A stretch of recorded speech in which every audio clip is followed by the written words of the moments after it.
All right. Now, as I say, I've reversed some of the things that were brought up.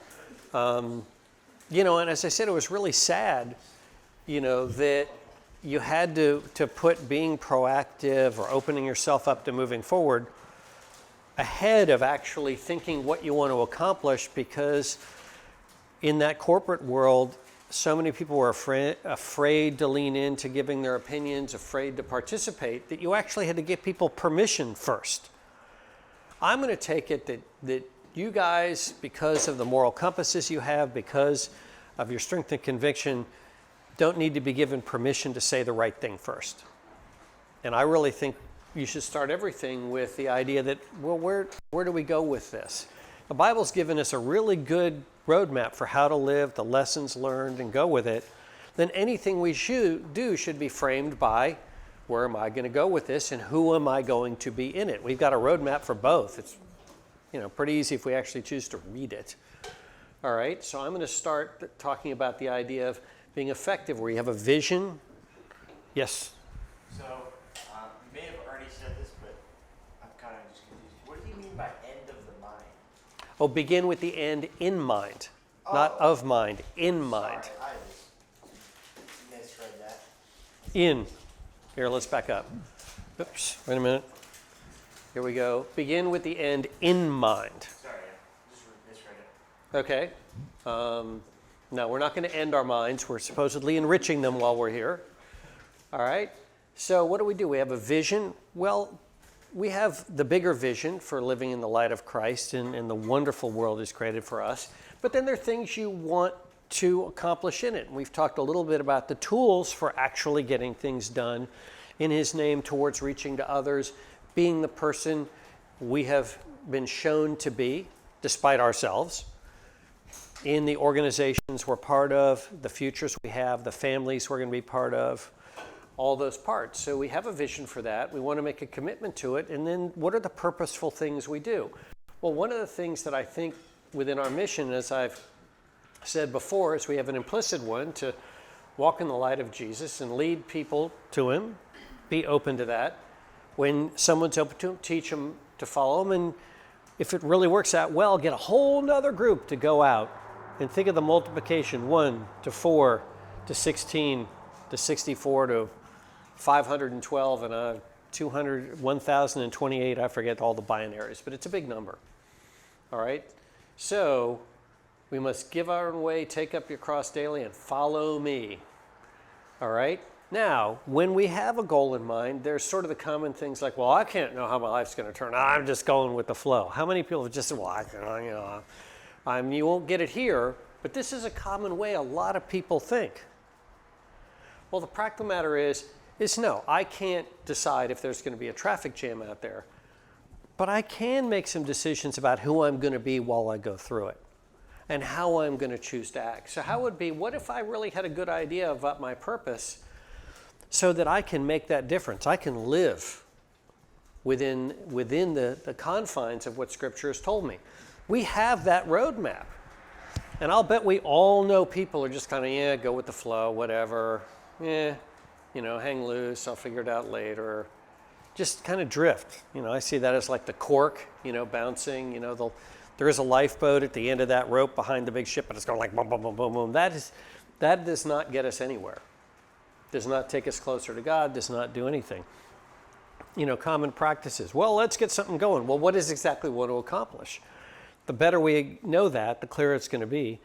And then, boy, I'll tell you, this is one, and I think Rick kind of made, let other agendas or circumstances define how we live our life. Oh, yeah, well, I can't do that. Well, my mom thinks this, or my brother, well, in business, I'm going to listen to me. No, we can't let the strength we have, the foundation we hear is to exactly not be this.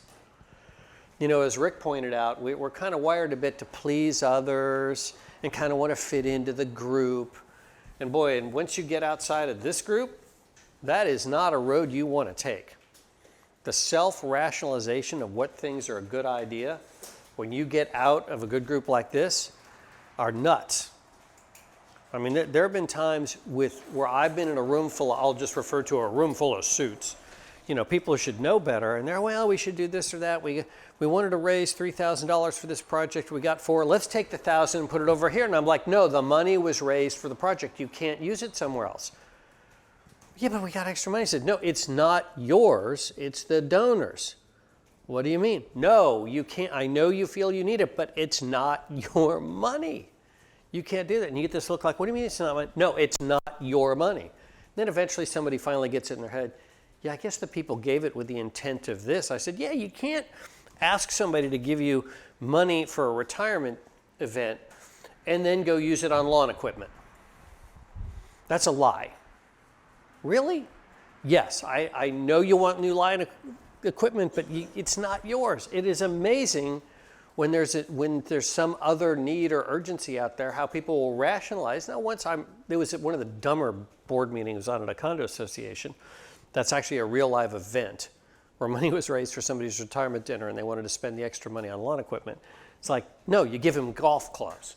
You don't spend it on anything other than the retiring person. And once they kind of thought it through, they got there. But it was idiotic, how a bunch of grown-ups would do that. But that's the kind of stuff that's out there.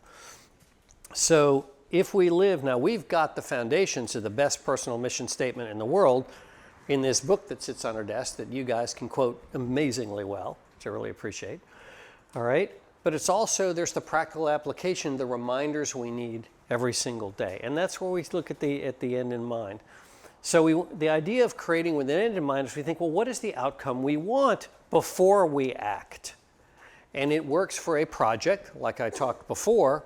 What do we want to accomplish? A great kids program. Okay, then we need people like this and areas like this, and you kind of work your way backwards. Well, if you want to define your outcome, when I'm really, pressured, 5 or 10 years from now, when I'm juggling cats with putting a family together and starting a job and do all this other stuff, I want to make sure that I stay on the track. That's where the personal mission statements come in to help keep reeling you back in. You may not have a group like this to be with you every day. I'm going to make a point as part of it. Stay with your Christian small groups. Be with them. They're wonderful. You will support others. They will support you. But the world is going to tug on you like nobody's business, like one of those superhero things where you get stretched in all these directions. I think is Rubber Man the one that goes like everywhere? Fantastic Four. Mr. Fantastic. Okay. Fantastic Four is weird. Okay, whatever it is, thank you for your generationally correcting me. It was called Rubber Man in my era. All right, has been replaced by a Fantastic Four. Okay, that's cool. But you're going to feel that stretch. You most likely don't feel it today because you have more time than you have overt responsibilities. That will come to an end. All right, so what do we want to? When we have an agenda, you noticed I passed out an agenda. All set for 2 hours a day. We got 3. Okay, we'll stretch it. But if you have an agenda with what you want to accomplish, it helps at the end of the day, at the end of that meeting, you don't go, well, I had 4 things to cover. We got 1 done. No, everybody knows what you want to do. What are we going to do with our enterprise? What's our clear goal? And the same thing for your life is what you write for yourself. So going back, hopefully everybody has a piece of paper, a pen to write with. If you don't, I've got extra paper up here and pads and other things I can pass out. Think of this is a 2-minute enterprise exercise, but think of 2 or 3 situations that you would like to address. All right?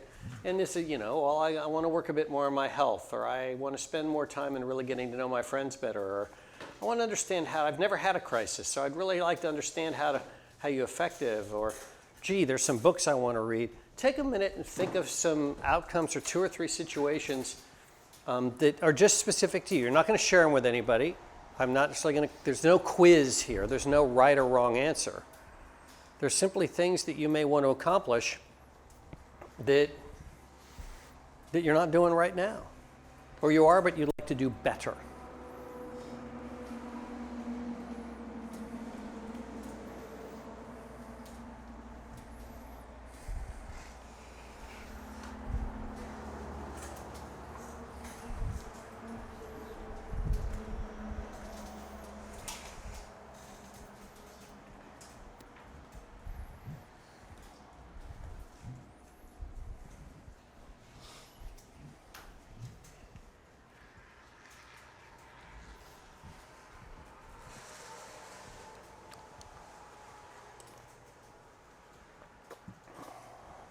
There is no right or wrong answer. There could be 1, there could be 12. They could fit in somewhere. We'll put the pieces back together in due time.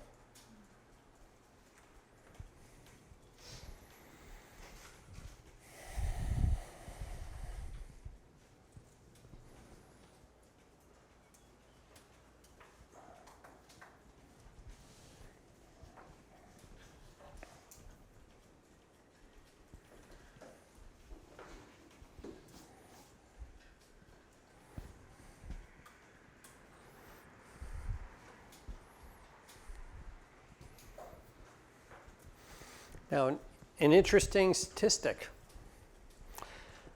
Do you know that if you write something down you want to accomplish, you have about 5 or 7 times more likely you'll actually get it done than just thinking about it? Just the act of writing it on a piece of paper makes a difference. Tape it on the wall, it even gets higher. Literally, it's like 7 or 8 times more probable when you want to get something done, when you want to move forward, when I want to get something, if you write it down, simply seems to remind you, oh yes, this is important to me. Otherwise, the day gets busy. I don't know.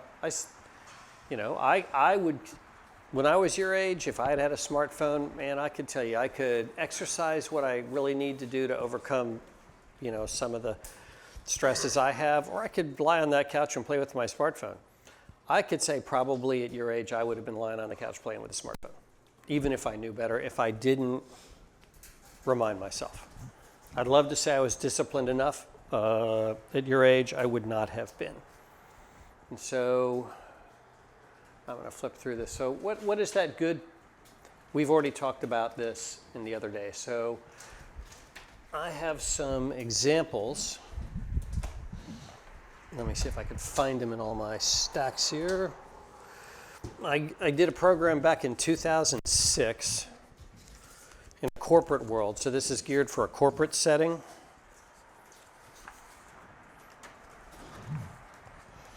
So these are just examples of 2 of mine at different periods of time. I don't have to worry about asking anybody's permission if I give you my own. Mahatma Gandhi's, Benjamin Franklin. So Ben Franklin had one.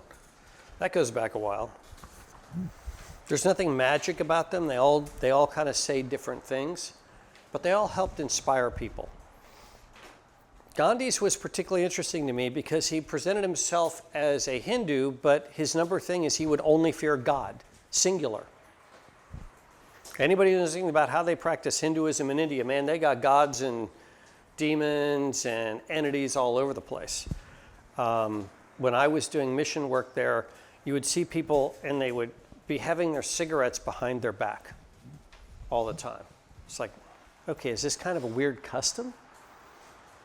And among the people in that particular part, northeast of Calcutta, where their Hinduism was very, very strong, no, they were hiding the cigarettes because they knew the deity wouldn't approve. For me, that was a little out there. But interestingly enough, and I said I'd share a story about Gandhi. He was a very mission-consistent guy.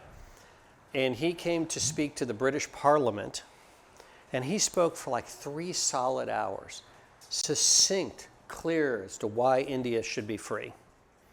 Not a single piece of paper on the desk.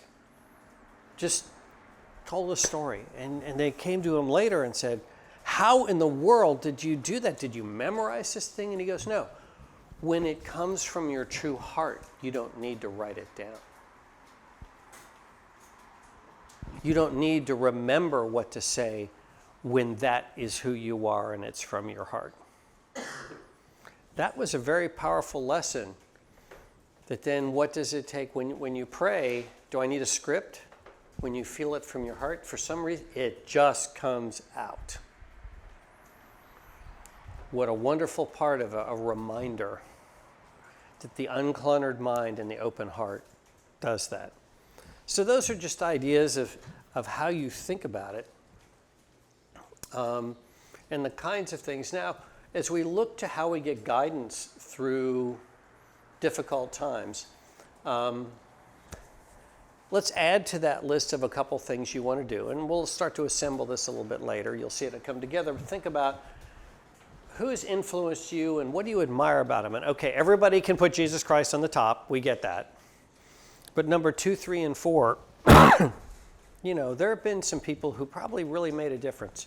A high school teacher, maybe the influence of one of your parents or a grandparent, somebody in a Sunday school class. There are people that lit you up in terms of bringing you forward as a person. Yeah, that's the kind of person I want to be like.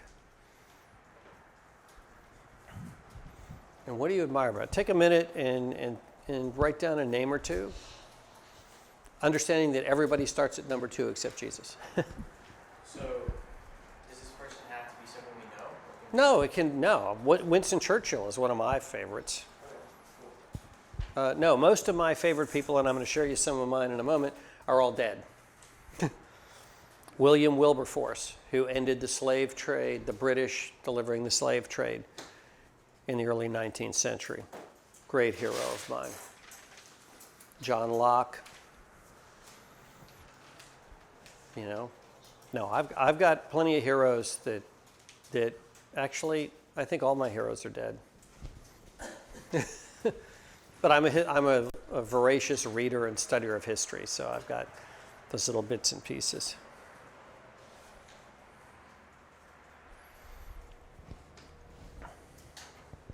Now, to give you a sense, at least from my standpoint, and you're decades away from where I have this, but this is my home office. I sold that house. I've downsized, so I haven't quite figured out how I'm going to hang all these in the new one yet, since my new house is 1/3 the size of the old one. Is I actually put, here's where I worked, you know, office phone, back in the COVID days when everything was by video. There's no video camera. Actually, that's this computer right here. And I had a wall of them. You know, Gutenberg, my dad, Jesus Christ, John Locke, Madison, Jefferson, different people, William Wilberforce, all who contributed different things. And it didn't mean that it was always, you know, I could respect their intellect. I could respect the fact that they challenged status quos in ways that stuck to themselves, their character qualities to people on this board, or changed the world they made. I mean, Gutenberg's invention of movable type and the ability to make Bibles changed the world. Because instead of going someplace and having somebody give us our interpretation, we got to read it ourselves. That's a really big deal.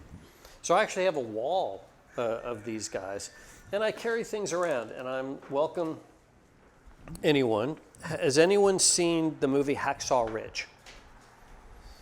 Pretty intense movie. Desmond Dawes carried a Bible in his breast pocket.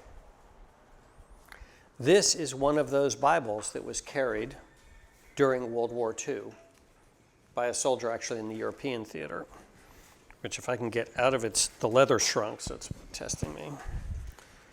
But so this, when he was fumbling through, this is the size. They were made specifically to fit in the front heart pocket of a standard government issue combat shirt. And I'm not sure what made a difference. They had a metal cover. And so they were really designed by their families to give to the soldier going out. This one was Kenneth Beaver. I bought it at an auction. It was a gift from his mother. There's his service number. The idea was you wore it over your heart, so you had God by your heart and a metal plate. So if you're going to be shot, at least it had to go through the metal plate in the Bible first. These traveled all over. You're welcome to. So that traveled in a man's pocket through World War II in Europe. And so each day he had that with him as a reminder and a strengthener. And having those things around, whether it's people you admire or things that you say, wow, this is amazing. Either way, those are things that help remind us of who we want to be, the strength, and what they went through. And actually, I really carry that out of incredible admiration for Desmond Dawes. When you think of what he did, he went back to that battlefield and lowered all those men down when they'd be abandoned by the other one. So the guys with guns abandoned them, and the guy with faith saved them. How many children and grandchildren do you think are alive today because of what the 34 guys or whatever who survived? You said lowered him down. Yeah, he Is there another movie made off of that story? Saving Private Ryan? no. No, okay. Does- So they're also handing him down off cliff, so. No, it takes place in the Pacific, and they're up on this ridge, and he lowers them down. I mean, I can't imagine how tired he was when he was done, but it's a tired I can't even comprehend. But, how many children are alive today? I'm a child of a World War II veteran. My dad was in World War II. And my mom used to say, well, we never knew if your father was coming home. Well, how's that for a sobering conversation? Because if my dad didn't come home, I don't exist. Woo. All right. So we've gone through the people we admire. All right. And this was a little bit, I know when I talked about your calling and your gifts, you guys were a little reticent.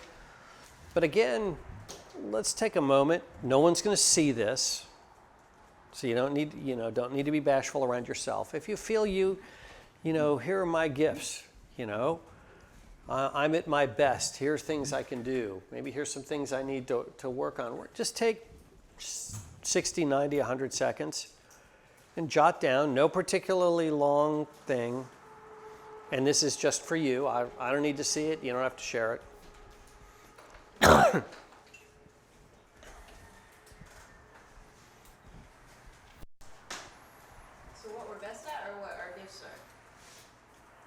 Well, theoretically, your gift is going to be something you would be good at. I never really thought about a gift, something you couldn't do.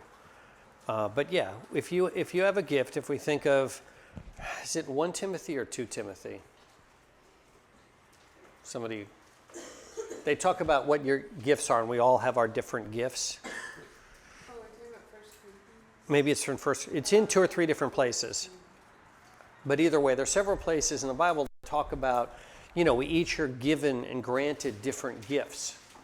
And I joked about the other day that I'm totally comfortable up here. I've learned to be in front of 1,000 people and have it be fine. You put me in a room full of 3-year-olds, and I'm going to be hiding in the corner, with my hand over my head. Please tell me what to do. That is not my gift. 1 Corinthians 12.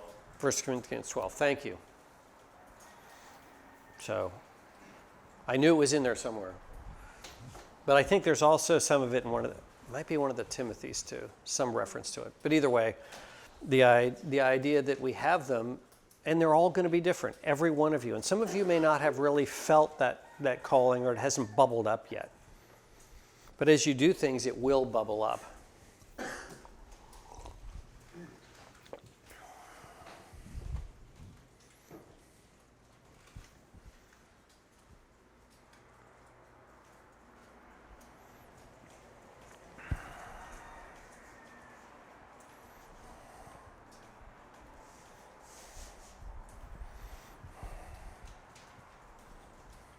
Yeah. Can you be really good at something and it's not your gifting?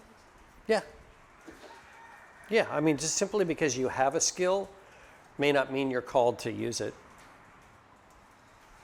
Yeah, I'm organized, but I don't have the gift of administration. No, there are things that we just, when you're, think about your time in your church, where I'm going to guess most of you at some point participated in a youth group.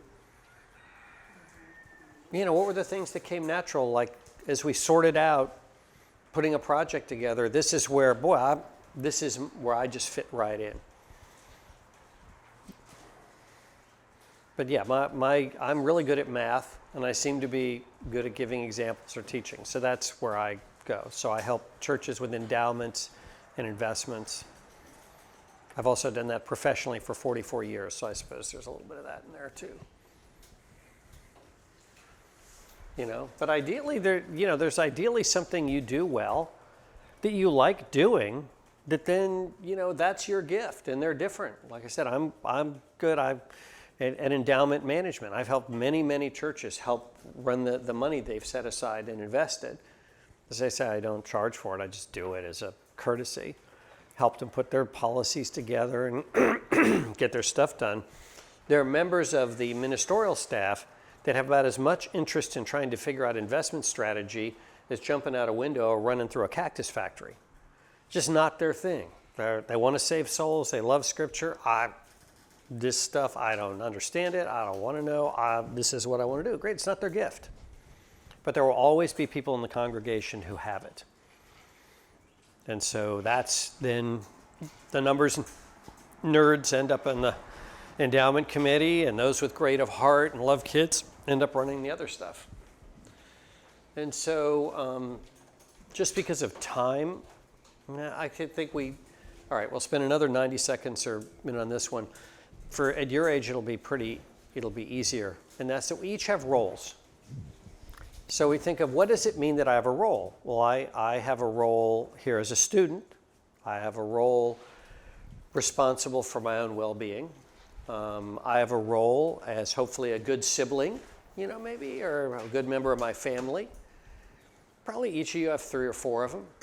I get extra ones because I have a specific role to care for my wife's health because she can't care for it all herself. That's a role I get, none of you will have. I have children and grandchildren. I'm phasing out of a business I ran, so I got like 5 or 6 of them. You might have 2 or 3 sort of primary roles, and that's awesome. As I've said before, you're at this amazing window of time where you can engage in all this without the rest of life taking it upon you. I joke with the families when they go from 2 kids to 3 that man-to-man coverage is out at zone defense now for the children. Okay, I'm getting Betsy to volleyball and you're getting Margot to soccer. How do we get Jimmy to piano? Uh-oh. Doesn't work.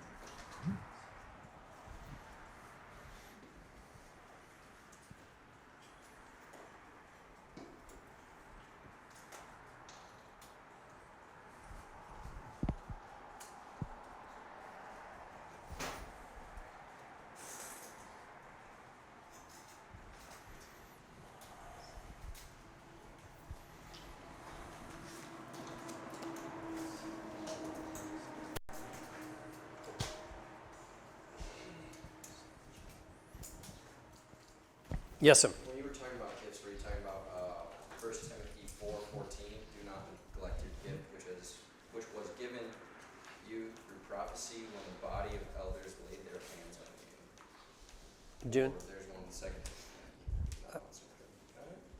For this reason, I remind you to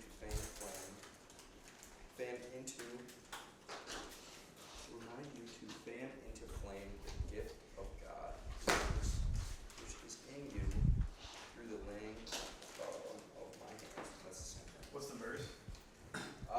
Well, there's 1 Timothy what? 4:14 and 2 Timothy. It might be it might be, and I'm trying to remember the context. It might be the ones that pop into my head, if I remember the context correctly. Is that then within your gifts to identify what your gifts have been given to you. All right, and each of us have our own gifts. We may have a compass for how we execute those gifts, but they're different. And and I'll get into this later. And I think that the concept to me of modern diversity training is gotten off track. Diversity training isn't saying, well, in that circumstance, you don't have to come to work on time. That's not where I see it. It's the fact that we recognize and respect that you have one set of skills and I have a different set of skills and you have a different set of skills. How can we put all those together in that diverse set of gifts to really make things just awesome? And that's wonderfully respecting the diversity of the gifts we have, the way we see the world, how we can do it. The modern version of it actually makes things work less well. So hopefully we get through that soon. You said this was supposed to be a short list for my age? Yeah, and then we'll get Were you trying about the fivefold ministries? the what? The fivefold ministries? Are we talking about like the giftings? Tell me more. Like, I think it's in Ephesians where Paul lists off the five main parts of ministry: preaching, teaching, like evangelism. I think is one of them. I don't remember all of them by heart. Those are like Yeah, but that's part of it. And some people are really good at evangelism. I know folks who could walk downtown, look at a homeless person and say, I'm going to buy you lunch if you'll listen to my talk about the gospel. I've done a lot of passing the word. I've never taken a homeless person to Wendy's. Doesn't mean they're good, it just means that they're bold. Or they're bold. No, but I mean, that's an open gift for their style of evangelism. So yeah, it's that some people are very good at various segments of that. Some are supporters of it. Some are going to wrap it around. It's the idea that if you have that gift, awesome. But they're not all the same. Not all of us have all five. Well, I don't think anyone really has all five. I'm just saying that like those five are big in the church. Like the church usually has all five. Yes. It has amazed me in my life, we're going to run out of time in a minute, how many churches I've been involved in, and at my age it's a lot.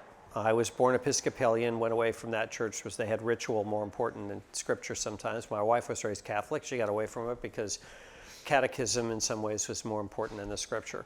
And both of us in that evolution, we participated in a lot of churches. And it always amazed me, no matter how it was, you always seemed to have the right group of talents to get the thing to work. You had people who understood the daycare, somebody got the place organized, you had people who evangelized, you had ministers who were good at preaching. Somehow the talent pool always showed up. I wish that was the case. Small churches don't always get that. Yeah, well, I guess I didn't go to one that was that small. But either way, all right, in our last few minutes before I go collect my bride, this is a fast rite.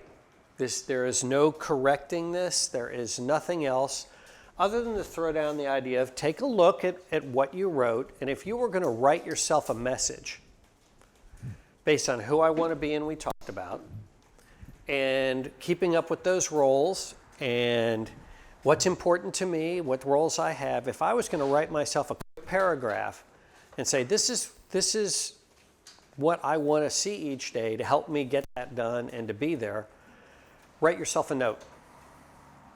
You don't have to show it to anybody. The only person who's ever going to see it, unless you choose to share it, is you.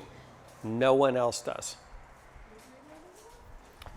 Write yourself your own little fast write, your own little mission. Say, okay, I've now listed some qualities, some people I respect. They must have qualities we like that I'd aspire to. Some of the roles we have that clearly tell us this is a role I have and what's important to me. Think about the little things you wrote and say, if I'm going to write myself a paragraph, a sentence, hopefully not the great American novel, then with courage, write a note to yourself that says, if I'm going to read myself, if I'm going to tell myself the story. And part of, there's nothing wrong with writing your own story and being successful in it. Having it work. Be good in it. Do not be bashful. Have courage. No one's going to see it but you. There's no right or wrong. There's no pass-fail. There's only what would help you move forward.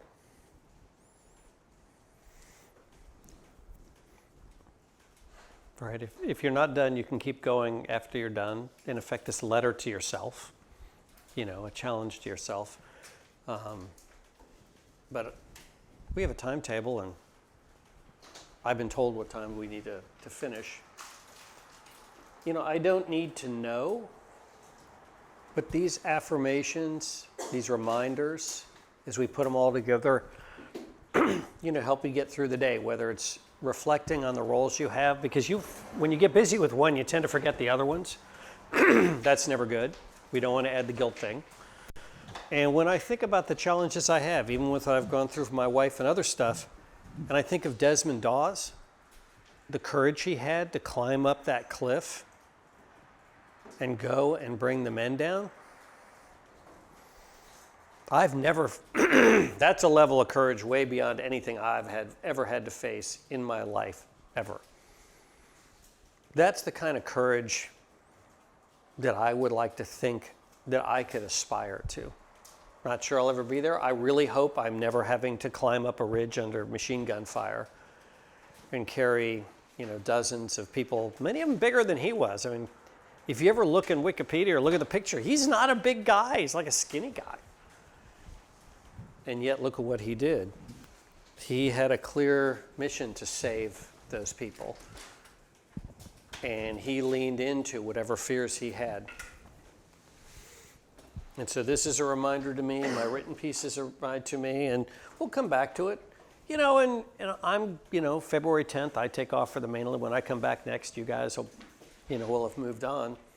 But if you feel like it over the next few weeks, and you'll come back to it a little bit, take some of these, throw them in a folder, throw them on wherever you keep your stuff, not all of it, and come back to it every once. It will evolve, and when it becomes part of you, it's easier to live it day to day. So as we look at beginning with an end in mind, seeing the roles we have, starting to define them, anybody here feel a little bit of insight or any call to action?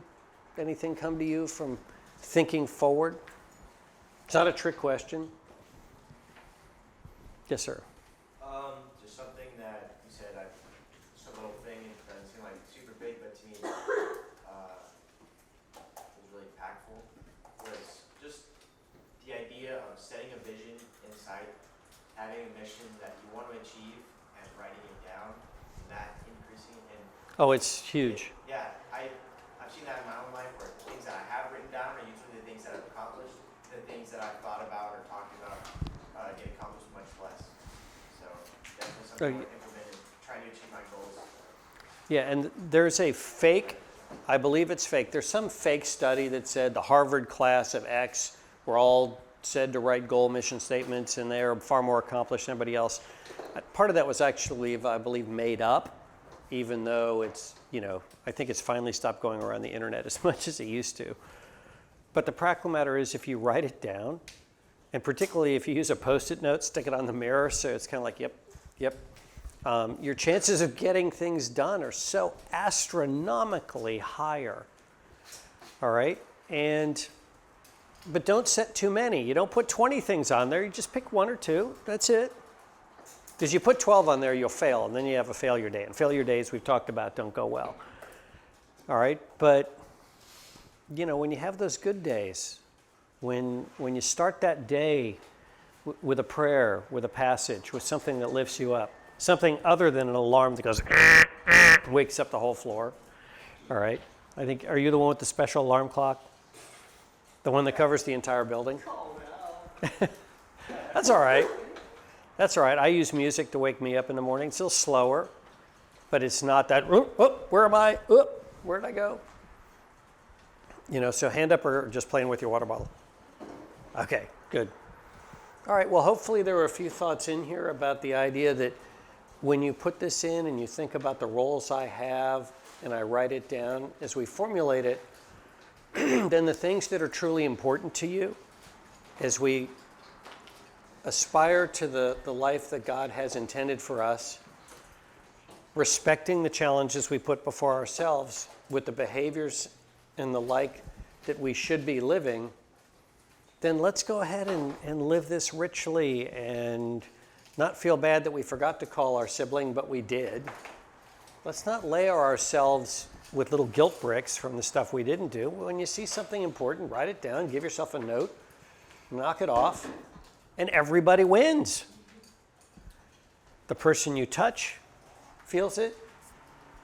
You touch, you feel it. You don't pick up a guilt brick, and you live by Scripture. I don't know about you, but I think that makes a pretty good day for me. And I wish that for you for every day for the rest of your life, no matter how complicated it is. And now it's time. We're 4 minutes past, which I sucked up because we started 4 minutes later. I got to go pick up my wife. I hope you'll leave a little space for her at the table too, whichever is the big clogged up one in the beginning.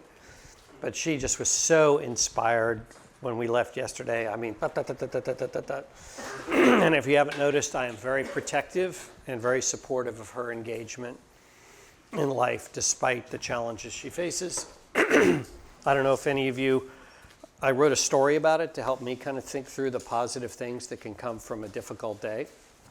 If anyone wants to read it, I don't know if I gave you a copy. I don't know if you read it. I passed along a couple. So here's some copies of that. And we conclude for today.